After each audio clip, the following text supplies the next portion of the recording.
నీకు ఇష్టమైన ఫుడ్ ఏమైనా తినేసి వద్దాము అని. బయట ఫుడ్ తింటాను బాగా చెప్పావు. ఏంద్రా మరేంటి మా లేకపోతే ఏరికి బయటికి తీసుకెళ్తావు అంతే.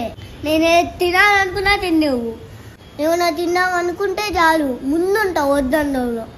ఐస్ క్రీమ్ తింటానంటే జలుబు చేసి నాన్న వద్దు అంటావు. పోనీ పిజ్జా తిన్నావు అనుకుంటే అది మొత్తం మైదారా చెత్త వద్దు తినట్టు అంటావు. వేవి తిన్నామంటే అంత చాక్లెట్ ఉంటుంది దానిలో పళ్ళు పుచ్చిపోతాయి అంటావు. నేను అవునా డైలీ తింటాను పుచ్చిపోవడానికి. పానీపూరి తినాలి అనుకుంటా, మురికాలో పక్కన అంటావు. తినాలి అన్న ఆశ కూడా చచ్చిపోద్ది. సమోసా తినాలనుకుంటే ఆయిల్ చూడ అంత బ్లాక్ ఉందో అంటావు. ఏది తినాలనుకున్నా నీ దగ్గర రీజన్ ఉంటుంది వద్దని చెప్పడానికి.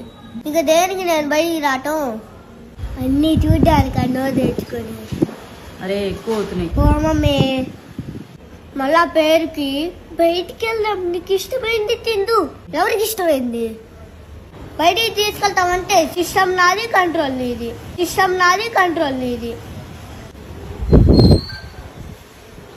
మీ ఇంట్లో కూడా ఇంతేనా? మీ పేరెంట్స్ కూడా బయటికి తీసుకెళ్తారు, వాళ్ళకి నచ్చినది అనమంటారు.